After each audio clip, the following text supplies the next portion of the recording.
What's up everybody and welcome to the channel. In today's video we're taking a look at the all-new Lincoln Navigator Black Label.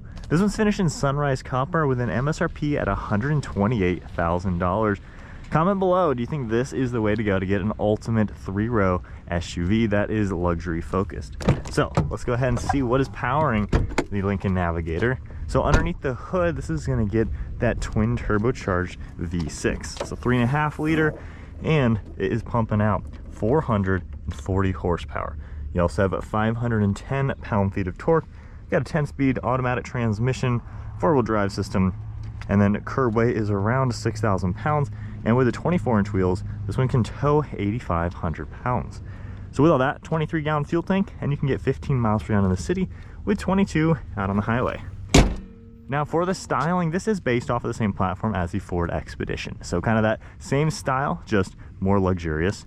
And then for the headlights, we have a really nice LED design. And then I like how you have an LED connecting bar. The Lincoln logo is illuminated, and then we have all this gloss black trim throughout the upper grille. Got some large openings throughout it to provide tons of cooling, active grille shutters, and then you have gloss black all down below. Parking sensors too. It's definitely a really classy looking jumbo SUV with that nice Lincoln style to it. You're gonna see sharp lines throughout the hood fading towards that windshield, and then those 24-inch wheels look really nice in gloss black. Got that multi-spoke look, side parking sensor, and then some sharp lines throughout the fender. We're gonna get some gloss black trim with Navigator written through it, and then we have gloss black on the mirror caps, turn signal, as well as a camera. I like the two-tone style, especially with the black wheels, and then all the black roof really matches nicely. So all that's blacked out. There's a panoramic roof up above, and then you even have this cool little design throughout the glass. Now this is the shorter Navigator. You can get the L, which is gonna be a little bit longer with more space.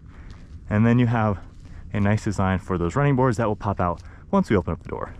But I got a nice side profile as expected. And then in back you have this massive LED taillight. Lincoln will light up too. Got a really cool style. Nice integrated spoiler, and then gloss black trim down below. You got more parking sensors, trailer hitches underneath the cover, and just comes together very nicely with a clean look. So can't complain, just as expected. Now the button to open up the liftgate is kind of hidden, so it takes a little bit to get used to where it is. But we have the upper section that'll open up independently, and then we have that cool split design. Pressing that, it's gonna go down. Now with this, you have around 22 cubic feet of cargo volume, depending on how you have the third row. With everything down, you have closer to 65, again, depending on how you have the second row. You have a lot of power adjustments, so there is a lot of configurability.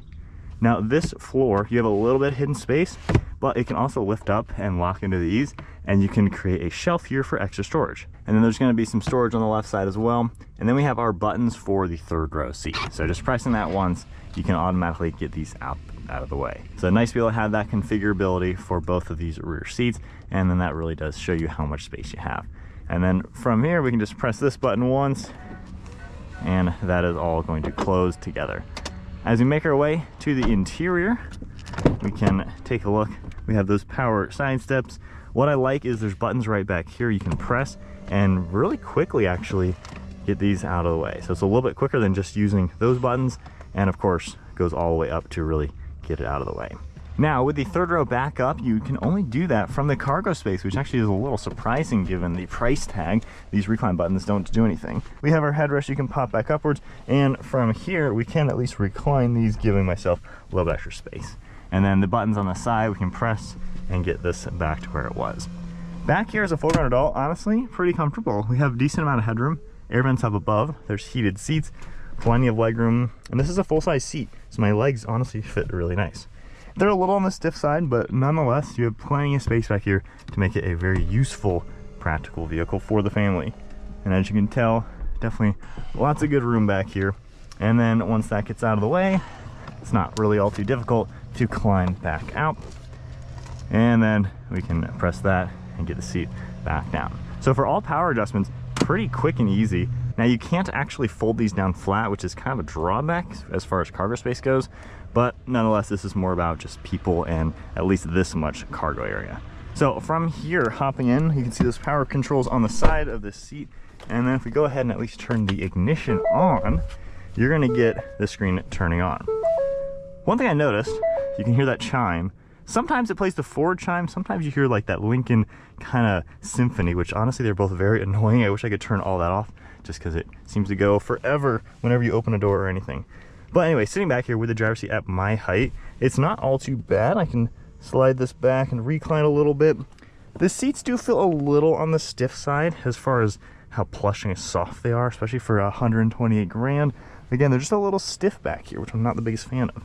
Now, you have a lot of controls though. So with the seats, I can go into here and make more adjustments for all the lumbar support. We can turn a massage on. Now there's no back button, so you have to always go back to seats and then go into the next one.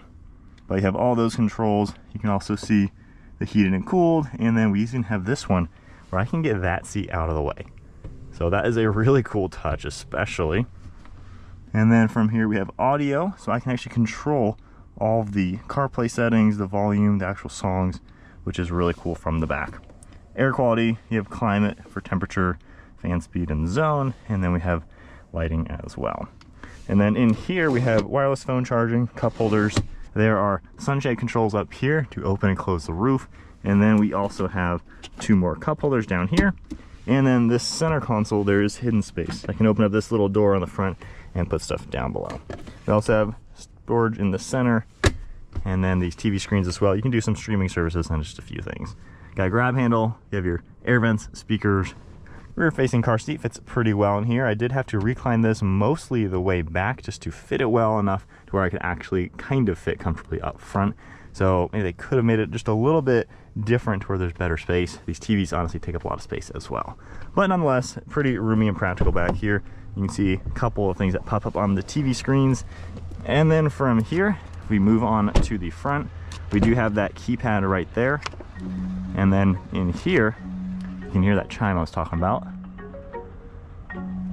So yeah, that honestly is super annoying. I really wish I could turn it off. It is beyond annoying in my opinion. Anyway, we have all this nice brown leather. You have the aluminum style trim pieces for all those buttons, and then storage down below. Power controls, perforated leather. You have independent leg rests and a ton of different configurations. This will move independently. Headrest is independent. This is independent. It is a really cool touch the way they designed that. So now inside, start it up. And again, I wish I could shut that off. It is so annoying to hear that. Other than the chime, this is a really nice place to be. We have that suede style headliner, the massive sunroof with all the sun shades. You have garage door buttons, sunglass holder, and then such a unique dashboard. So we have a 48-inch screen up there, 11.1 down here, and kind of a yoke style rectangular steering wheel. We have these touch sensitive buttons. You can see that popping up on the screen there, and it's actually pretty easy. So I can make my adjustments for the steering column very easily. And then we have the side mirror controls. By toggling that, we can back out of there. You do the pedals, volume always is here, and then cruise control settings. So actually that's pretty simple to use, not really much to get used to. Stock on the right side, stock on the left side, and then you do have the cameras as well, which is a really cool touch. You have the tailgate button, and then we have more of the soft leather, this kind of wood style trim, and then you're gonna get this leather trim all throughout the dash with an extra speaker. Now on the right side of the 48-inch screen, we can configure a lot of different things. So we can just basically mix and match what you'd like to see, which is a really cool touch, honestly. It makes it pretty nice to kind of have everything. And then you can see air vents on the right side with more of the leather and wood trim all throughout it. Now one interesting thing, you can't adjust the air vents. You have to go into here, and then it's all kind of digital. You do this, and hopefully you can see that moving. So definitely a little overcomplicated for something as easy as a toggle, which I don't think anybody ever complained about. However, the benefit is if I want those facing me, even if I have nobody over there, you know, I can make those adjustments. So that's kind of cool, but I wouldn't mind manual as well. It just makes more sense. We have our rear control, which I can easily adjust everyone in back, exiting it out of all of that. And then the car icon, you're gonna get all sorts of different settings. You have your driver memory to go back to your memory seating. And then here's all the extra controls. So I can get the second row out of the way very easily. I can move this front passenger seat as well. And then we have more adjustments as well. So all these different icons I can go through and toggle, which is really cool just to further this seat. You can also just tap them and make your control. So when I hold this or anything, you can see that leg rest going down and then back up. So really unique to have all that headrest adjustment, massaging seats as well. And then back to that screen. And then you can see all these settings you can play with, all sorts of different information.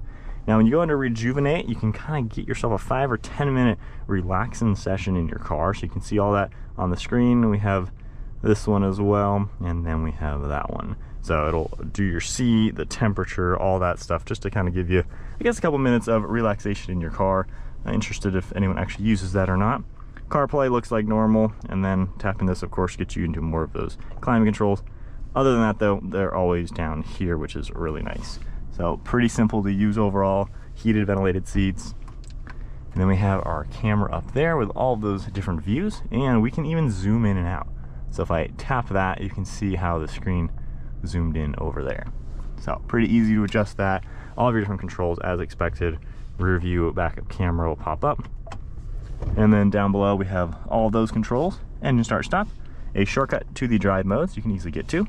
We have the plus and minus for the transmission, and tons of space all down below with wireless charging.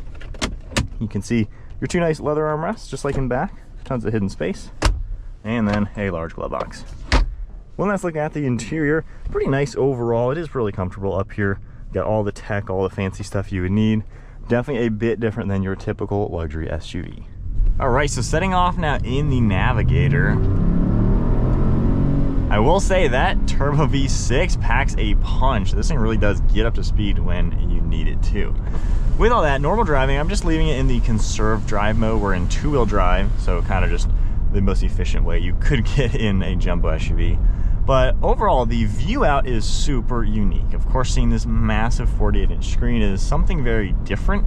However, once you kind of live with it a little bit, it is really simple. You got the built-in nav, couple of vitals, your speed right in the center, which is really all you need, and then a couple of just vitals throughout the car. You could have, you know, your audio up there as well. So nice design overall, really, and it's not, you know, too confusing to use. You get used to it very quickly. Steering wheel also a little odd having this yoke style. It does feel a little weird to get used to, of course, but you have a really good view around, just a massive windshield, great visibility all around it. Literally no complaints as far as any of that goes.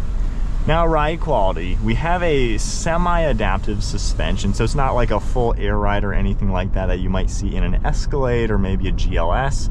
However, on the 24s, I will say it is a little bit rougher than I would expect. You know, now most of the time they comment a lot about, you know, bigger rims creating a more uncomfortable ride. Most cars, I don't really notice it. This I do notice, maybe just because they're 24s, they're very low profile for such a large vehicle. It does feel a little bit bumpy for something that should be super plush. So, you know, maybe the 24s honestly are not the way to go. Stick with the 22s on a vehicle like this. But I definitely do feel a little bit of bumps in the road, which I wasn't expecting. Seats themselves are fantastic. They cradle you so well, especially with the million different ways you can configure everything. It is so cool to just have all of that. You can get your back perfectly supported, which I really like. I mean, my legs are perfectly supported. Fantastic seats. They are very plush. Just when you pair these super nice seats with a little bit of bumpier ride, you know, it does kind of take away some of the, you know, super duper luxury that you would expect from something like this. So maybe ditch the 24s, but other than that though, definitely comfortable to sit in here. The armrests are really nice. You just have a lot of space up front, and everything does work very easy. You get used to these touch sensitive icons. I mean, volume is really what you're going to use most of the time. It is super easy. Climate control, your basics are always right there. So again, that's really nothing annoying or anything to get used to. I guess the only complaint would be overcomplicating something so simple like adjusting these. However, once you kind of set them, you pretty much never adjust them again. Taking that, you can feel how solid the build quality is in this vehicle, and even that didn't feel too bumpy. So overall, I mean, it's a nice to drive vehicle. It is very smooth. The power is fantastic. The transmission is nice and smooth as well. Steering feels tight and, you know, really easy, so it's not, you know, too loose or anything. Overall, you know, it feels like a nice car. It does feel a little bit more insulated than the Expedition is. You don't hear any wind noise or anything like that, or road noise even. I mean, overall, it's a pretty cool style. Even taking this, a little bit of gravel, you know, having some different views for the camera.